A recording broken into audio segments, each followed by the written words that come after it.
Go home, go hard, go home. Touchdown like the end zone. When the circle turn to my home, can't get me out of my zone. Go hard, go home, go hard, go home. Yeah, these championship rings on my hands now. In my head I'm top 10, yeah, that's hands down. You a squad, know you're looking man down. Funny how foes turn to friends now. Drive a race car like a Atari now. Call filling up, I need product again. Treat the business like a playground, might slide on you. Do me wrong, might slide on you. Do a backflip, cause I'm mad rich. I'm the definition of what that is. Go hard, go home, go hard, go hard, go home, go hard, go home, go hard, go home. Touchdown like the end zone. When the circle turn to my home, can't get me out of my zone. Go hard, go home.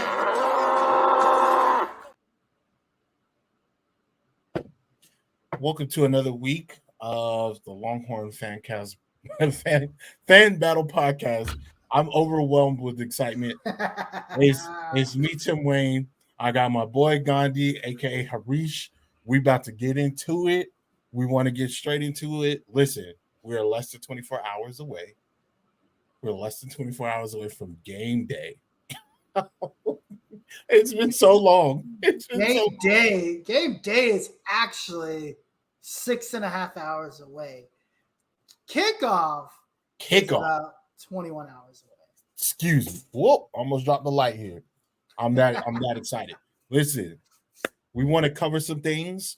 Apologies for not coming in on a Thursday like we normally do. Hey, life happens, but listen, we still want to get the best Longhorn news that you could possibly get, and the only way you can get that information is through fanbattlesports.com for all your Longhorn news. My man Harish has also got a thriving podcast over there as well, where they talk about the AFC South, and then you can find that at Longhorn Fan Battle Sports as well. Also, make sure you guys share, like, comment, and subscribe, and follow us on Twitter at LHF Fan Battle. Let me tell you. Let me pause right quick. My man Harish, you've been putting in work on the Fan Battle Twitter. Normally that's a me thing, right? You know what I'm saying? Like, normally that's a me thing, but you, sir, have been putting in work.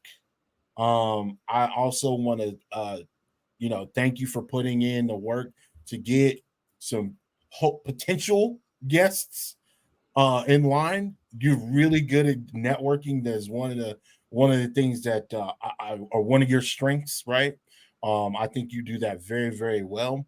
You like to mix and mingle, and you don't mind getting in there with strangers and talking to them. So I applaud you for that. I would say also want to make another thing here.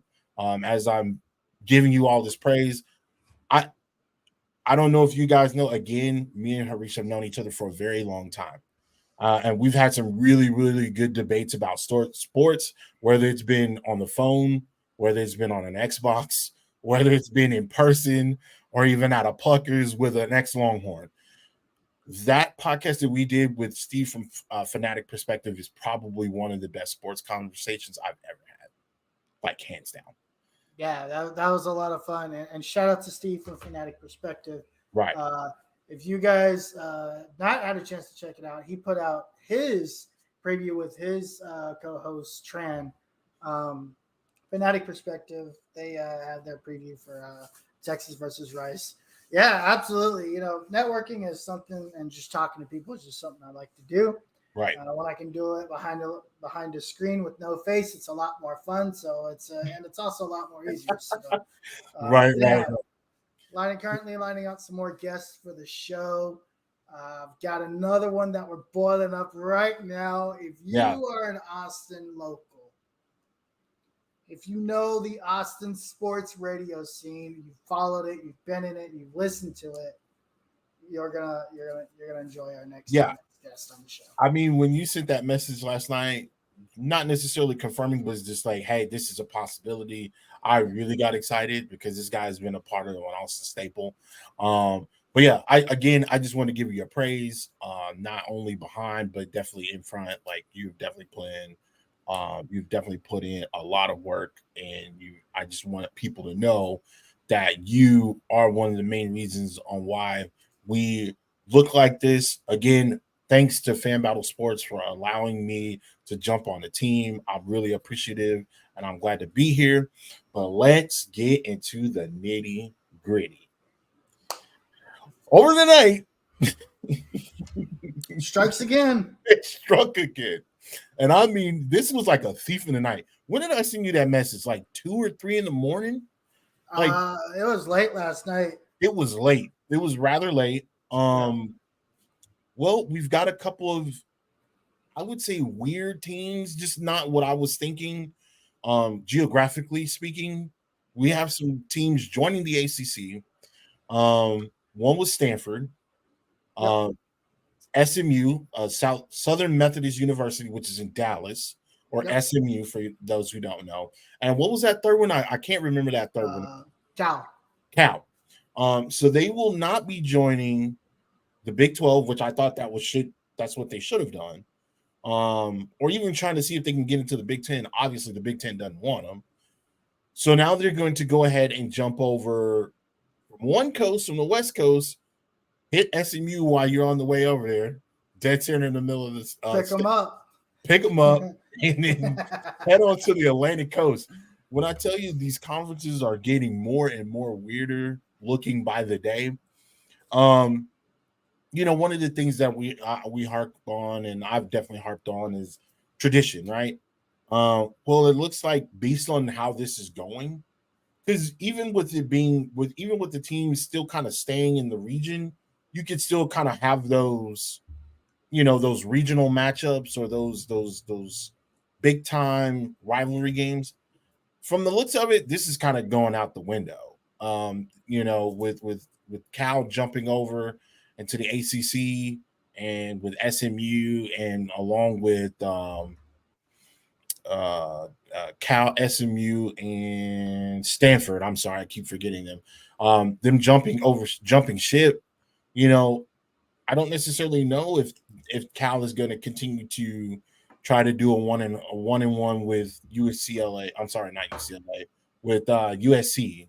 That rivalry game seems like it's going to be gone. Like, but it's all about the dollar, right? The ACC is trying to position themselves to be the third strongest conference, and now with the realignment, I think that they've solidified themselves to be third, right? Don't you think? From a power perspective, I don't think it does anything for anybody. Okay. Yeah, it's still going to be the SEC and the Big Ten. It doesn't I think honestly, I think you kind of put yourself at risk to be even weaker. Right. And this is the reason why. Florida State, they're out of here. They're leaving, right? I think they've already made it clear that they were against making this move, number one, and they're not happy that the move was made, right? Right. So the ACC basically Texas, Florida State, right? They were basically like the Big 12 did to Texas, right? As far as weakening the conference. Yeah, forcing them. I think the winner in this whole move, I think the winner in this move is actually SMU. Oh, SMU is a big time winner. You get Clemson in the state of Texas. Yep. You get all your SEC opponents in the state of Texas. Yep. Well, not all of them, but a lot of your ACC. Yeah, you get a few of your ACC opponents, and a lot of those guys.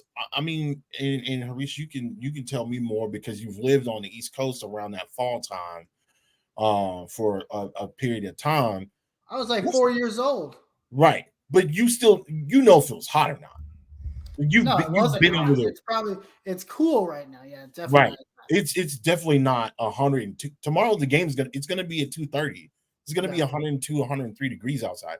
Something like that. Yep. Yeah, and then let's not take it to the effect that field is AstroTurf. Yep. So that's even more heat. So we're looking at 120 on the field. So that's a different type of ball game. When Dallas gets just as hot, sometimes even hotter. So they have an opportunity weather-wise to get in there and really do some damage if teams aren't properly hydrated or they're not used to it from a weather standpoint. That's the one thing that I would say that Notre Dame has always had. They've always had a magnificent stadium. Their stadium is magical. But during those years, those years where they had championship runs, when you go and watch some of their games in like the 80s and the 90s and stuff, man, where they were really, really doing things, those games were cold. They were messy, rainy. You had Rocket Ismail with mud all over him and stuff. Like that weather is a big factor. So I think from that standpoint, I think it's a great factor. Also, from a transfer perspective, you get some kid that comes down to Clemson and he's not necessarily liking what's going on. Hey, you could come to Texas. We got some stuff over. We might be able to work out some NIL deals where we may be able to do something, work something out for you. We may be able to, set you up with a home, no state taxes, no property, low property taxes. So, this is something to think about. And we're thinking from a Texans perspective. So that is definitely something SMU can use. California, look, it's easy for SMU now. They now have yeah, sure, you can come to Texas, but from an SMU perspective, they now have credibility. They now have something they can put their backbone on, right? Yeah. Why do you need to go to Clemson? Why do you need to go to Texas? There's a lot of competition out here. You can come to SMU, you can play, and you can play in a Power 5 conference now. Yeah, that's true. Why do you need to leave Dallas and go to Austin? You can do it right here. Absolutely. Right? And then on the other side, Houston, which, I don't know why you want to go to UH, but Houston, why do you need to leave Houston? Why do you need to go to Austin? You can come do it in the Big 12 right here. Right. Now, Texas can now say, well, yeah, that's cool. We're in the SEC. I get to go play in the SEC. You're not playing Alabama. That's not happening. Yeah. You're playing Utah. You're playing, which by the way, I think Utah's going to do some damage in the Big 12. We're going to get to that later. We'll talk about that. We're definitely going to get the Power 5. We're going to talk about Power 5 conferences today, guys. That's a conversation for a different day. Right. That's up next. Yeah. So, but conference year alignment. So you get Cal, you get Stanford. I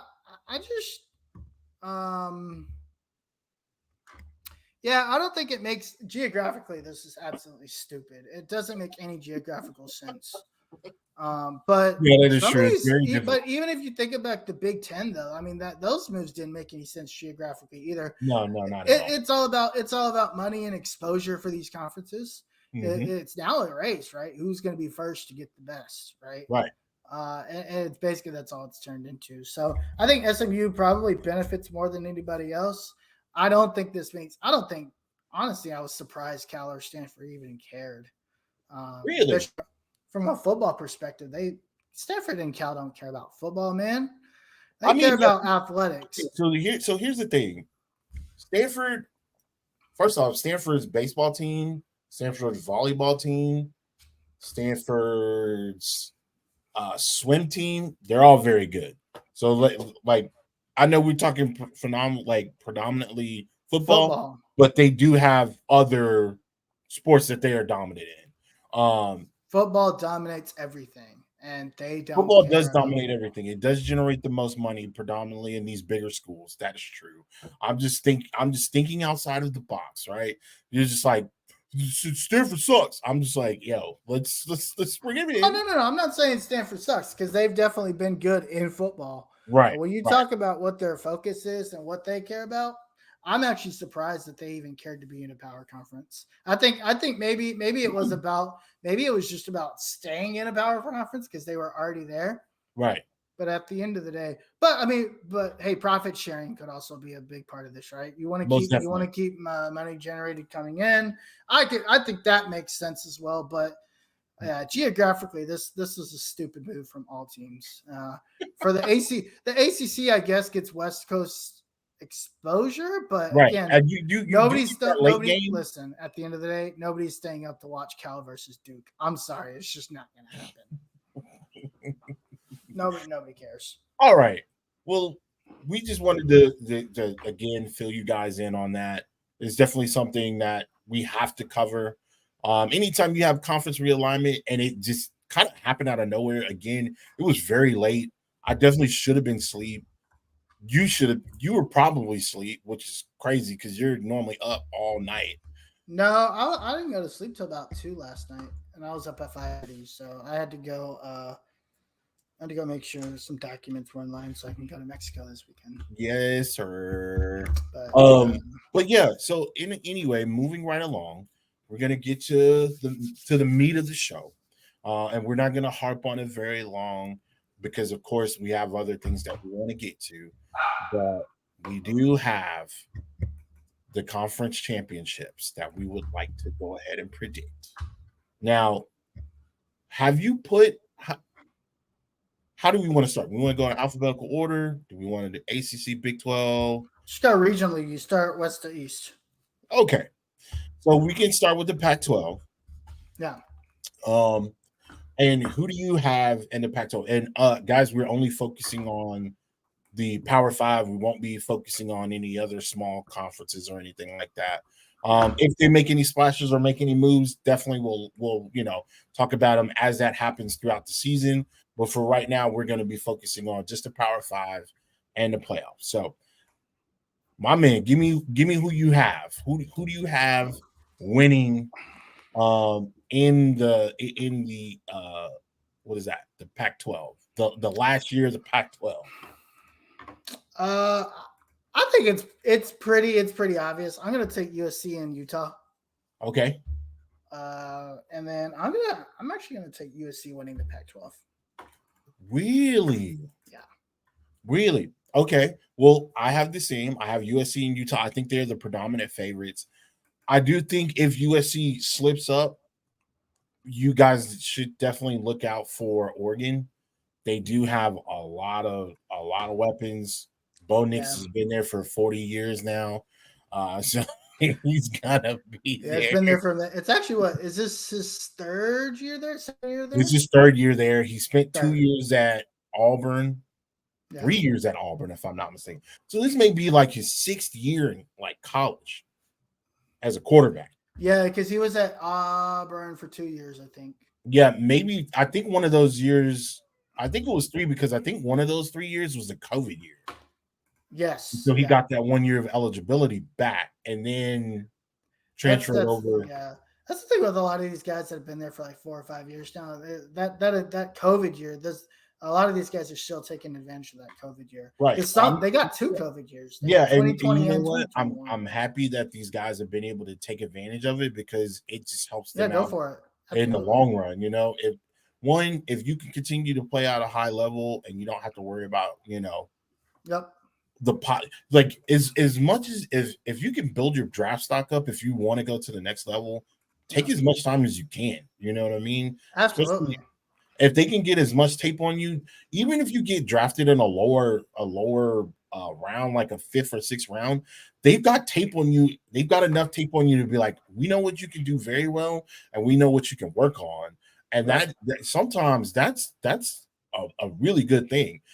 People just don't realize that Colt McCoy's been in the league for 12 years. He just got cut, and the only reason he got cut is because we believe the Arizona Cardinals are tanking. That's another podcast for another day. But yeah, I'm glad that Bo Nix is one of those guys. Also, he's one of my Heisman dark horses. It's a quarterback reward.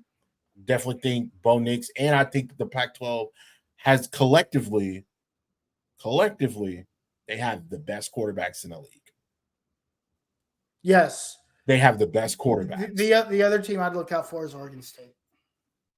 Oh, DJ. Your boy DJ. What a plastic fan. You didn't even know that DJ went to Oregon State. You're a Clemson fan and you had no idea that DJ. Whoa. You put my business out in the street, dog. Why you doing that, bro? So yeah, I think Oregon State is another team to look out for. But at the end of the day, I think Utah and USC are the obvious favorites in the conference. I've got USC winning the conference. Who do you have winning the conference? For which one are we talking about? The Pac-12. Yeah. You didn't say who had I'm sorry. Utah. Utah is going to win for me. If you didn't catch the game last night, which I know a lot of you guys didn't, because if you had Spectrum, you didn't get to watch the game. Really? Yeah, there was a whole spat before that where Spectrum and Disney got into it. So Spectrum blacked out the game for Utah and Florida right before the game started. So they let them do all the coverage. They let them all of that out the way and then hit the switch. So a lot of people did not get to watch that game last night. Which, by the way, Utah put on a show last night. They looked way better than Florida. Okay. So we're gonna speak on this real quick. Is it that Utah put on a show, or is Florida that Florida sucks? Because I think it's a little bit of both. Yeah, I think it's a little bit of both. Florida, they had so many busted plays yesterday. Yeah. They ran for 13 yards. We're not going to get that. We're going to keep it going. Utah should have won that by if Cameron Rising was playing, they would have won by 40. Honestly, for sure. I think it's a little bit of both. I think it was that Arizona State's interesting too. Arizona State is interesting. Arizona State is definitely interesting. Shout out to Logan Cook. I hope we're crushing it. Hey man, we're out here trying. Logan, what's up, my man? It's good to see you. Thanks for stopping by. Thanks for stopping by. We appreciate it. All right, go on to the next. Let's get to some the nitty-gritty here. Okay. Let's go Big Ten. Let's go Big Ten. Big Ten's interesting. Big Ten is very interesting. The Big Ten is very interesting. Now, I think I could be wrong, but from what I've seen over the last couple of years, you run into teams, everybody has that number, that one team that has their number. Remember we talked about last week when Steve was here from a Fanatic perspective, we talked about Maryland just not necessarily boat racing us, but just somehow they just had our number. BYU a couple years ago in that Mac Brown era, that final couple years, they just seem to have an edge on Texas. Don't necessarily know what it is. Some people from USC could say the same thing about Texas having an edge over USC. For just over history in the previous matchups. I think Michigan really has Ohio State's number. Yeah, they won the last 2 times. They won the convincingly last 2 times. Right. Very, very much convincingly. Last year's game was close. Last year's game was close, But you Michigan can pulled clearly away. see who the more physical team was. Right. And Michigan ended up pulling away at the end, right? Right. I think that changes this year. I think because they're gonna play again. They're gonna play twice, basically. Because they always meet. They can't play twice. They're in the same division. You're right. I'm sorry. I think next year they're getting rid of the divisions. I'm pretty sure they're getting rid of the division. I keep thinking about the Big 12. I don't know why I'm thinking about the Big 12. I think this year, Ohio State gets over the hump. Now, I'm not going to say that with a lot of confidence. I don't have a lot of confidence in this pick. I'm not going to lie. But I think at one point in time, you have to, as a coach, people start to try to pump you up to get you ready for the season. They need to give you some what I call fish food. They need to get you something to get you hungry and get you ready for the season. Those 2 games for those seniors that are getting ready to leave, Marvin Harrison Jr. Hey, you've been here at Ohio State for X amount of years. You've lost to Michigan twice. Like those type of like billboard messages I think is what is going to propel Ohio State into the championship, where they will play Penn State and they will beat Penn State. Yeah. Well, I'm just going to tell you you're wrong, but all right. I think Michigan's just that much better than Ohio State. Okay. Ohio State doesn't have a quarterback. Well, they do have a quarterback. Everybody has a quarterback. We don't know who it is. Right. I think you will start to see that the narrative has always been that the wide receivers have made CJ Stroud, right? Right. I think this year you're going to see that CJ Stroud actually was just as good, if not propelling the wide receivers as well. Marvin Harrison Jr. is great. Okay. Here's the thing. The one thing, and as a guy that really wanted CJ Stroud, one thing that CJ, and you're seeing it in Texans camp, the one thing CJ Stroud does really, really well, and it was really, really praised on, is ball placement. Right. He threw some really, really pretty balls, even against Georgia in that semifinal. Oh yeah, he dropped a couple of balls in dropped a couple of dimes in the bucket.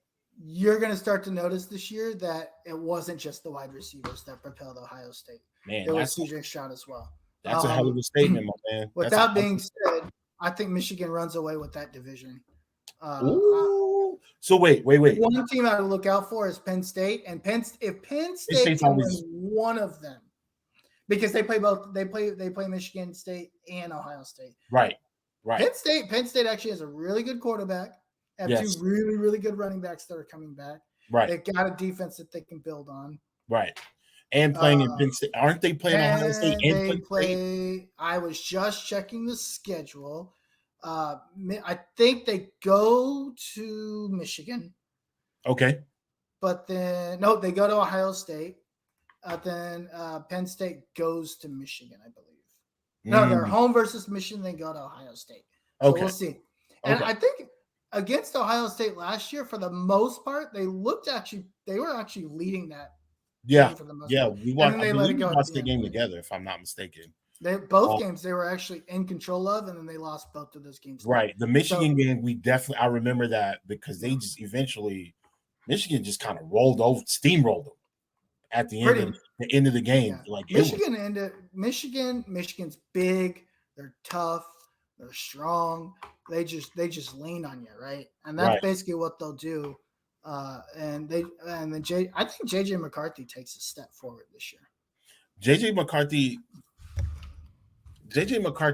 is we're gonna hate to see him leave college football because we're gonna think so much about how much like they run the ball, and he'll get out there, he'll scamper around, you know what I mean, and run. But he's really been a really strong quarterback for Michigan these last couple of years, and he has, and he's grown in the process. Right, we've overlooked it quite a bit. Yep, because they've had a phenomenal running game these last couple of years. But man, that guy, and they still do.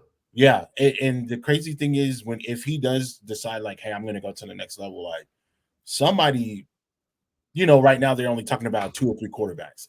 Somebody's going to get a really if he slips and he goes somewhere like New England or something like that, they might be in for a rude awakening, whoever division he ends up in. But yeah, Yeah. so you I have Michigan running away. I have I Michigan have winning Ohio the State. conference. I actually have Michigan playing Wisconsin. What? Yeah.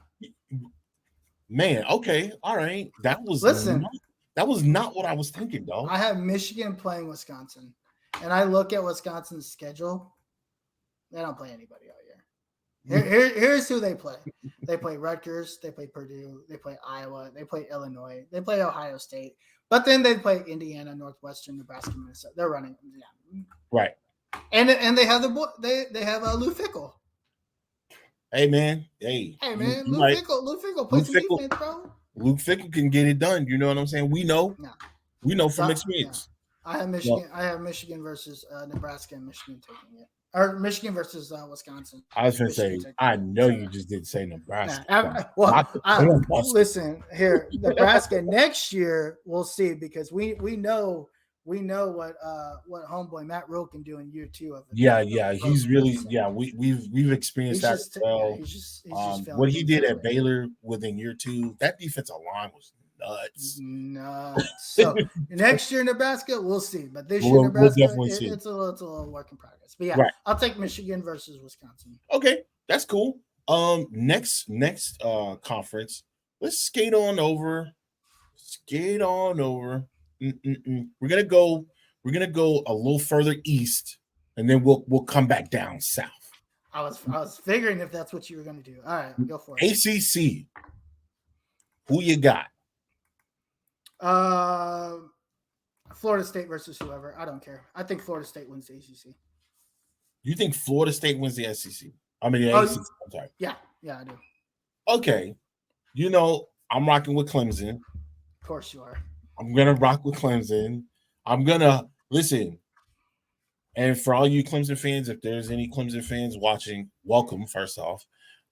But secondly, I think if y'all are not in the conference title, which could definitely happen. I think there's some whispers about Dabo that start to happen. And I'm not saying that they're going to try to I'm not saying he's on a hot seat, but I'm going to say like, okay, there's going to be some murmurs, right? People are going to start like, wait, what's going on? Like, what are we going to do next?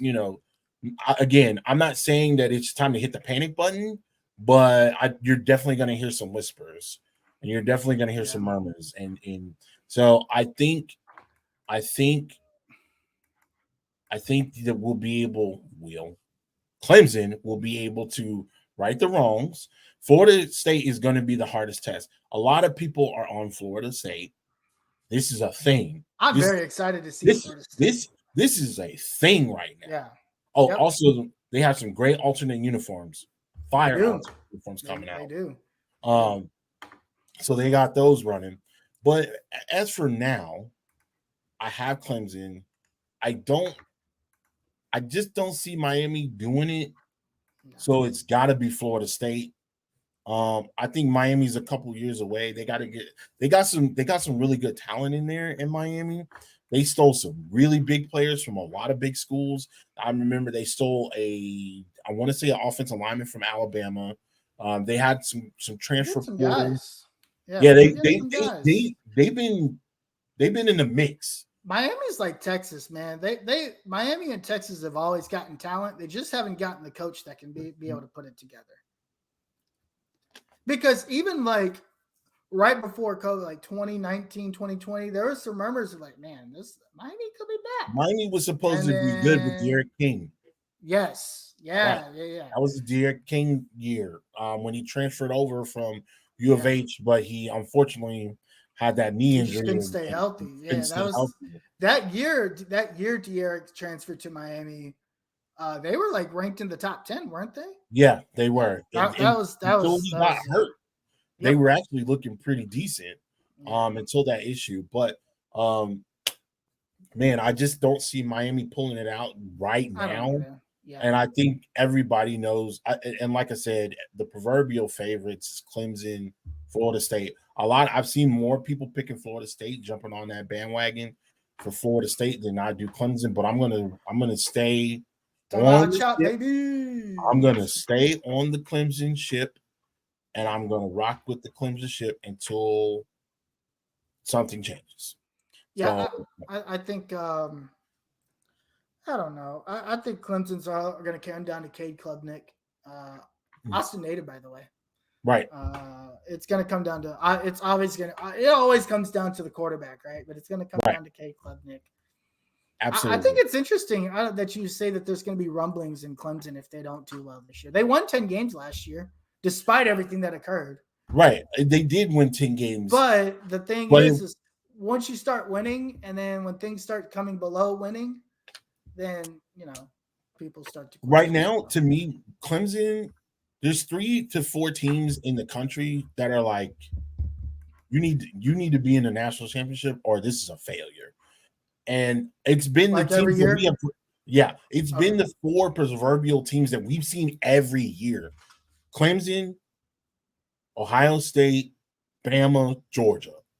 Like those guys, those 4, to me, if you're not competing for a national championship, even if you win your New Year's Six bowl game, even if you just get voted out just because of politics or whatever the case may be, it's a failure. It is a lot of fans, hardcore fans.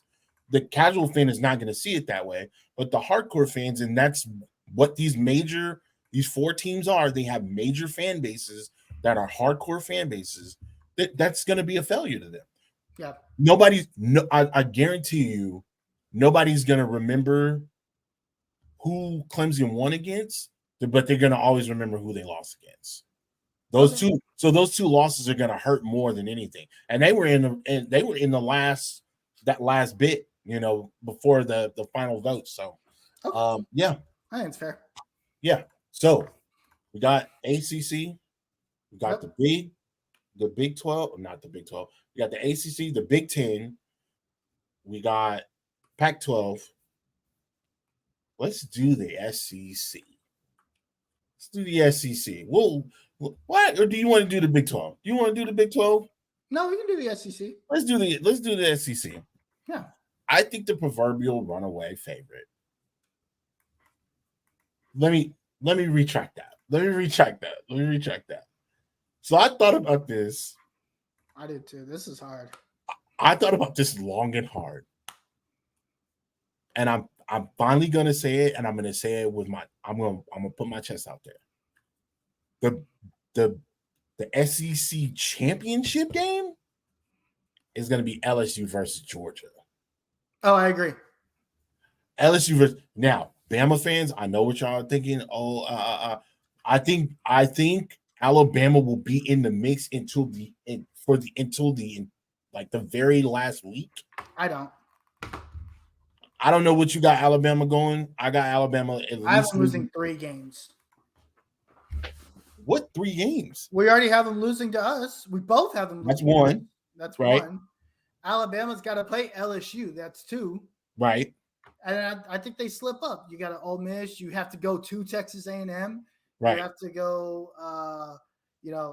You never know. Arkansas. You never know. Arkansas has been a thorn in the side. You have to go to Auburn this year in the Iron Bowl. Auburn is always. And you're not significantly better than Auburn. Yeah, man. Okay, I definitely had them losing 2 games. I definitely had Texas and LSU. Yeah. And that game. Slip up another one. Again, that game is always late in the year. So when you're late in the year, you still got a chance until you actually lose that game. Yep. I think that puts LSU over the hump. Yep. Now, who I have winning it is still Georgia. I think they don't really face a threat. If you go and look at their schedule, they don't face a threat until until the conference championship game. Yeah, I think the team that kind of steps back this year is Tennessee, right? Right. And Georgia plays Tennessee the second to last week of the season. Now, if Tennessee, here's the thing. I think Tennessee is capable of pulling it off. Yeah, they're capable, of course. They've got talent. They've got a lot of talent. It's going to come down to the quarterback. He's got arm talent, but can he turn that? Tennessee is going to be the team to watch, right? Because if the quarterback ends up being really good, I think Tennessee could beat Georgia. But it's going to come down to, I mean, it's the classic. He's got a strong arm. I think that's literally one of the dumbest arguments in sports. Yeah, the guy's got a strong arm. There's a lot of people strong arm. Who cares if you had a strong arm? Yeah. He was not accurate. Yeah. If you can't get the ball to the receiver's hands, I don't care if you can throw 80 yards. I really give two rats. I don't give a rat's ass.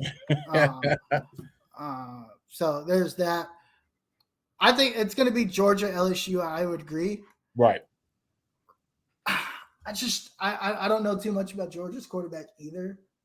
Nope. I do know Jaden Daniels is really good, but I'm going to take Georgia.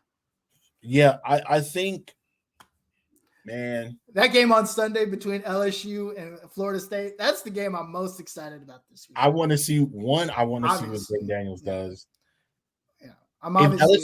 If LSU, dog, listen, I don't like talking about rankings until we get to like November. If LSU, because they go to Florida State, right? I believe so, yeah. If they walk into Tallahassee, yes, they do. Yeah. And no, it's in Orlando. It's a neutral site game. Oh, well, we know LSU fans are going to travel. Florida State fans are going to travel as well. We know that. If LSU comes in there and put a slacking on Florida State, I might have to change my pick. And I know some people like, oh, it's too early. That's too early. It's too early. But bro, we knew LSU had something week 3. By week 3, we knew they was something. We were like, what is going on over there? That's because they were beating people by like 50. When they had Joe Burrow just throwing darts and throwing touchdowns everywhere, like beating everybody by 50. Exactly. Except for Texas, they should have lost that game. They definitely should have lost. If Tom Herman had a brain, they would have lost. Yeah. Right. So yeah, so we've got all 4. We've got Pac-12, got the Big Ten, we got the ACC, we got the SEC. Now it's time for the Big 12. Now it is time for the Big 12. So, my man, who do you have in the Big 12 championship? Texas versus Kansas State. Okay. I feel that. And who do you have winning? Texas. All right. I know I said some stuff last week where I had Kansas State in the Big 12 championship. This is the one where I don't know. Hear me out. You don't know what? I don't know who's going to be the opponent. Oh, the opponent? Well, the opponent would be the second place team. Right. I know that. Duh. Jerk. I know that. But for me, I was looking at Kansas State. Right. I do believe Kansas State has they have a lot of people coming back. They have a lot of talent. They always play hard. So I've always looked at Kansas State as that team. Mm-hmm. But bro, have you looked at Oklahoma State's schedule? Yeah. Oklahoma State? Yeah. Yeah, do they avoid everybody? That's my point. That is my point. If Oklahoma State literally avoided everybody, they don't play Texas. You know why they did that, right? Because they want Oklahoma State to be relevant. They want Mr. Mullet to be relevant. They don't play Oklahoma. They don't play Texas. Who else do they not play? They play Oklahoma, and then they play Kansas State.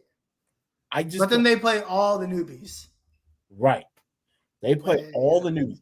Listen, I think if Oklahoma State can get past Oklahoma, which I think it can, we talked about this the last game of the year, Bedlam. This may never happen again. This is the last big. You know they moved. They moved up Bedlam this year. It's not the last game of the year anymore. Oh, you're right. You're right. It's like week 10 or week like it's later. Right. So they moved it up a couple weeks. Right. They moved it up a couple weeks. Yeah. It like we don't know how that's gonna go. That I don't with those two games, Bedlam, I never just say it's a walk away. It's gonna be a snooze fest. So right now I'm leaning Kansas State, but I'm gonna pencil in Oklahoma State right up under. Okay. I still have Texas winning the Big 12. I think it's only right. I'm gonna say this real quick. What's that? If it ends up being Texas versus Oklahoma State's gonna win the Big 12. And because the rest want it to be that way. I'm just gonna throw it out there. I'm just gonna throw it out there. Why are you doing that? If it ends up being Texas versus Oklahoma State, State's gonna win the Big 12. And the rest are gonna make sure it's gonna happen that way. Don't do that to me. That's gonna piss me off. Don't do that. That's what's gonna unless Texas blows them away. That's exactly how it's gonna happen. Oh my gosh. Okay. What you got? What you got? Give it to me. Oh, Texas versus Kansas State. Texas wins the Big 12. Texas wins the Big 12. Yeah. All right. So there you guys have it. Make sure you guys leave your comments in the below. If you have any comments, I think Harish, we got some more that just came through. Yep. If you guys want to talk about, so when are we going to talk about NCAA football game coming back after the season? We'll talk about it. Here's the thing about NCAA, right? We'll get chunks and pieces of information. We'll talk about it as the season goes on and as that information comes about. But really, until we get something that's worth talking about, there's nothing to talk about. We know the right. And just guys, just so you guys know, that me and Harish have definitely played this game for a long time. And Jimmy Trey Dizzle was definitely at EA. I don't know were you at EA at the same time? Yeah, we were. Okay. So that has been one of our, I would say, we have a core group of people. And again, since the game has not been out, it's been really kind of difficult to get the boys back in town. But let me tell you something. The moment that this game has a release date, we're ready. We already have we have a core group of people. We have the main four in the group right now. When that game actually gets announced, I can definitely see other people just kind of coming out of the woodworks and getting added to the group and making that a thing. Because we normally fill up our group. It's 13 teams. We normally fill out 13 teams. So when that game does come back, we'll discuss it if we get information as it comes out. Just like any other NCAA news or college football news that comes out, we'll definitely, guys, keep you posted. But for right now, we want to go ahead and get into the playoff predictions. There's only 4 teams that can make it this year. This is the last year. This is the last year of the 14 playoff. Next year is 8.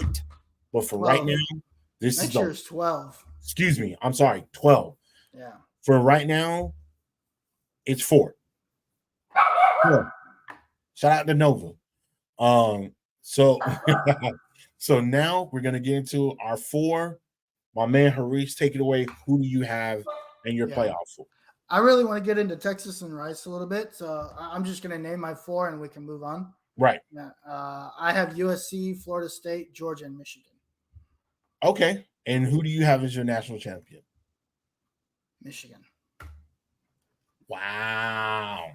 Okay. I really like Michigan this year, man. I don't know what it is. I think it finally is going to come together for Jim Harbaugh. I'll take it. If they're gonna play like they did last year and be better than that, and who's stopping? Who's stopping? Will. That's what I'm banking on that they will. Who's stopping? So for me, and I really struggle with this. I made a prediction last year that I made a prediction last week saying that Texas was gonna get screwed. This is who they're gonna get screwed by. And hear me out when I say this, because I've changed it up quite a few times.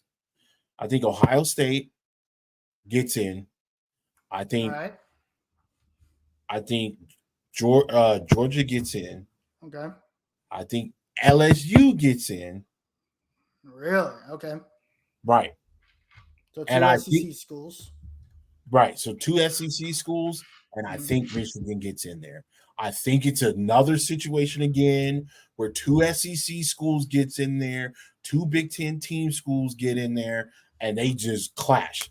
And listen, I know a lot of people feel like, oh, well, what about Florida State? What about Texas? What about this? What about that? I think that Texas and Michigan State, I think Texas, Ohio State could proverbially have the same record at the end of the year, but because of that matchup being so heavy, that it just like Yeah. they, I they, don't, they're just yeah. clearly, unfortunately, and I hate this. I'm glad we're switching over to where we're going right now to a bigger playoff. But it just, I think they're just going to be you.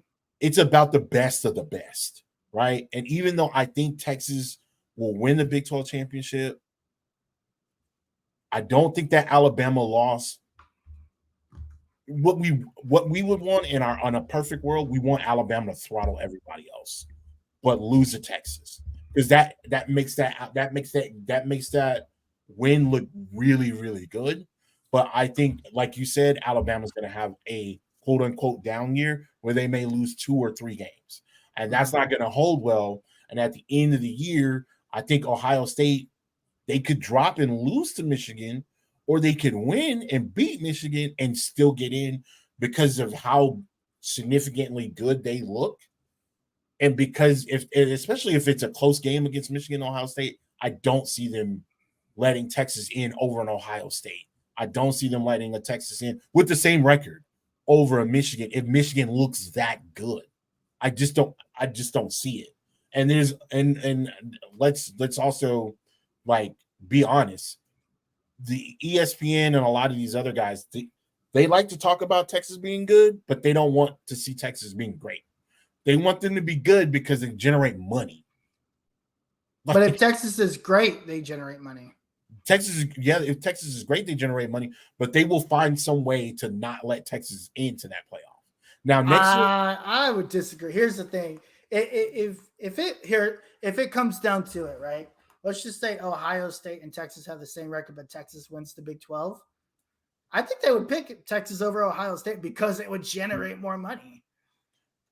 That's fair. That's fair. Right? The only reason why I don't have Texas in the college football playoff, even though they win the Big 12, is because they lose 2 games. Right. I have them losing back. You have them losing 2. I have them losing 1. Right.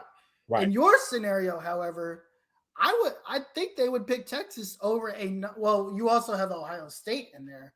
But I also have why would they pick Michigan over Texas? A one-loss conference champion. I don't think they would pick that. I don't think they would. I also have Texas losing later in the season.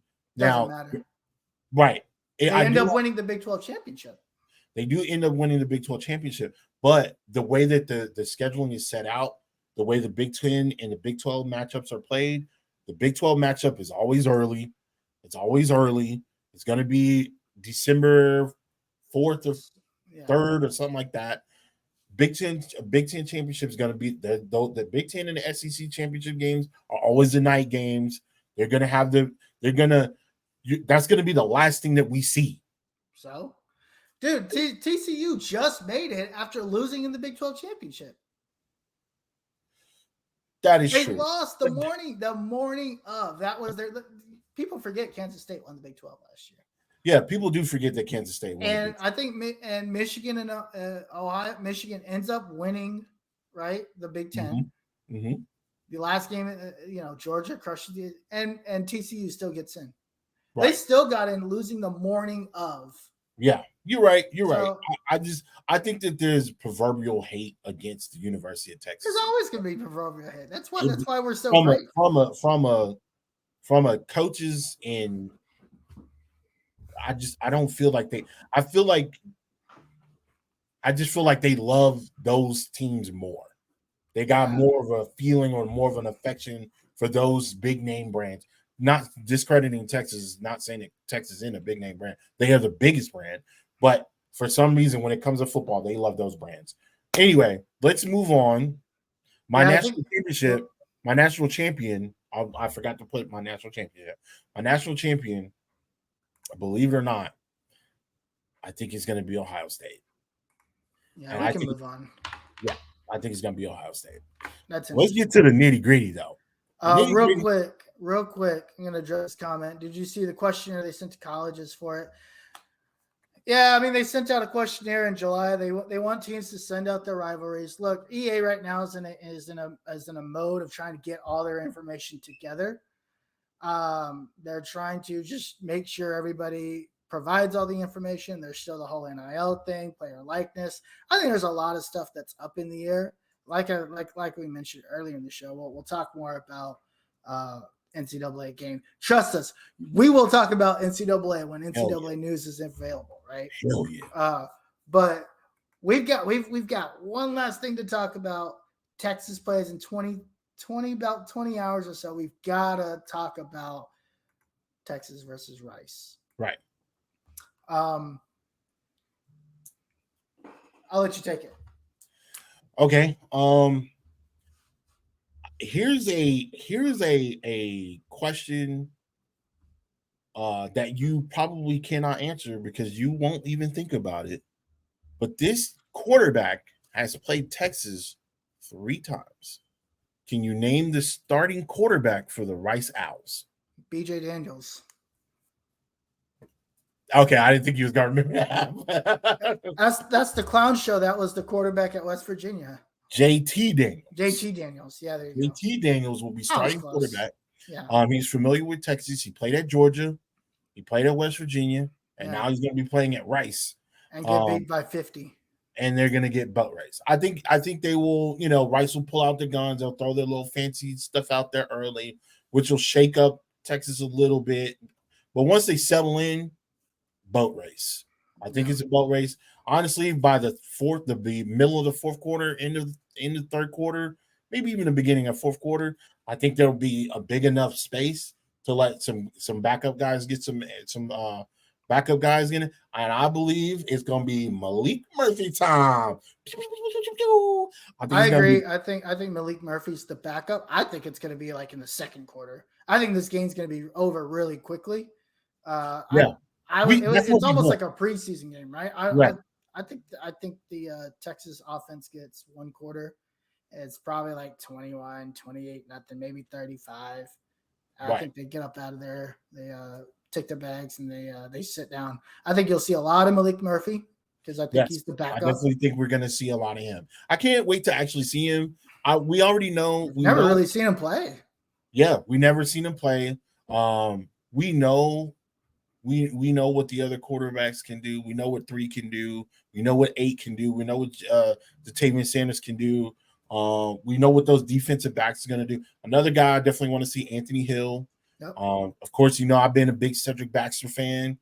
CB4, I've been rooting for him. I'm really hoping that he can make an impact as soon as he steps on the field. I would like to see a lot of powerhouse football. I'm not going to lie. I know we're not going to – Sark is not – so you guys are aware, look at the camera, Sark is not opening the playbook for Rice. It's what's crazy? You're not going to see. Hear me out. And listen to Orange Bloods earlier today, and I was like, yeah, you know what? I wouldn't open it. I think Sark should open up the playbook. Why? Here's the thing, and the thing that we got to think about is like, the more you force Bama to prepare for, the better. If you show them everything, right? And I didn't think about this until you mentioned it. If you show them, let's just say you show them everything, they're going to prepare for all these different formations. They're going to see a lot of different things, but then you can then throw in the wrinkles to all those formations. So they might see base alignment of all these formations, let's just say. But then it allows you to throw in wrinkles to all of those formations, and they won't expect the wrinkles. This is how I expect Texas to play against Alabama next week. And I know we're jumping ship, but you're going to see the basics. You're going to see your You're going to see your screen passes. You're going to see a lot of play action pass. You're going to see a lot of tight end seams. You're going to see a lot of jet routes, a lot of stuff like that, right? You're going to see some shotgun. You may even see a little bit of no huddle. Next week, and we'll talk about it next week, you're going to see a totally different Texas team. I don't want to say too much, but because I could go on another hour, and we don't want to do that. I can see the DNA and what you're going to see in Texas is what you're going to see the base alignment that you're saying. You're going to see a lot of that, right? You're going to see some running. You're going to see some play action. Next week, you're going to see something completely different. It's going to be a lot. It's going to be a lot for Alabama to digest next week. So I'll keep it at that. Again, I'm looking forward to it. I don't care about scores. I just want them to win big. I want them to be dominant. I want them to put their foot on their throat from start to finish. From start to finish. Who is one guy that you want to see play that could have an impact for this team throughout the season?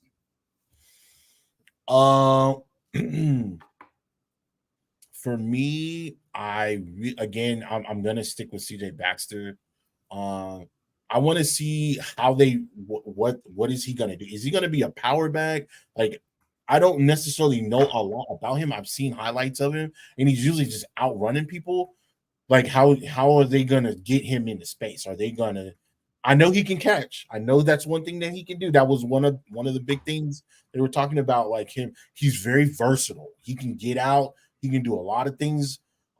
Similar to Roschon and similar to Bijan, they were able to get out. They could run routes. They could catch. They could block. They could do a lot of things. They can get in between the tackles. So that's what I'm looking for. I just want to see how they use this new toy, how they use this new weapon. Also, A.D. Mitchell, and Isaiah Neyor. Yeah, I'm very curious about Isaiah Neyor. I want to see if he's okay. You know, a knee injury can do a lot. I've been blessed that I've never really had anything but a cracked rib there or two. But I've been very blessed to not have to have any major injuries as far as like knees or ligaments being torn or anything. Like, I've been very blessed. But I know that that can be a long process for a lot of people. Thank God technology is moving the way it has moved. But I would like to see how he goes as well. I really want to see DJ Campbell. Okay. Because DJ Campbell, if you don't know, is announced the starter at right guard. Right, he is right guard. Yep. So I'm very excited. I think if he can fit in well and you solidify that right side of the line, I think it could be a special season. Okay. Well, yeah.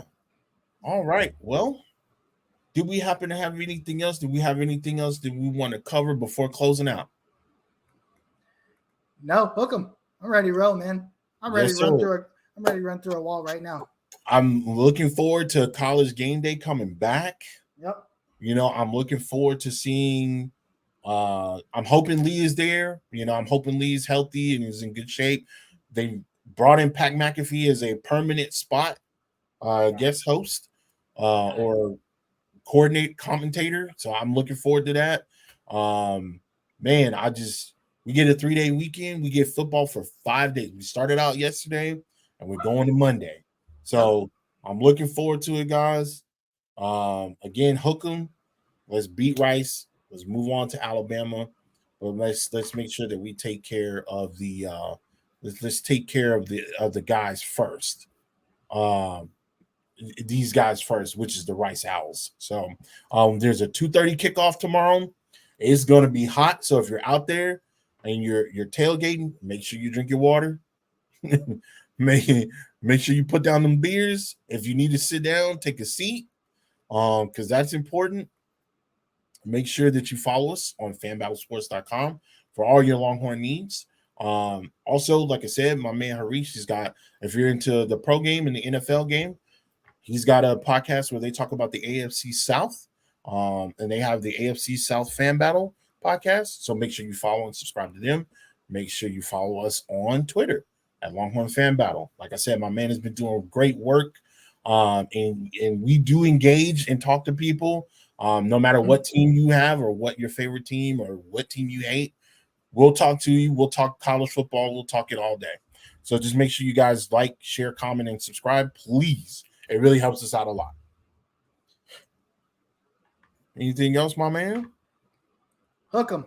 I'm ready to roll. Hook 'em horns, guys. See you next week. Peace. Peace. Go home. Touchdown like an end zone. When the circle turn to my home, can't get me out of my zone. Go hard.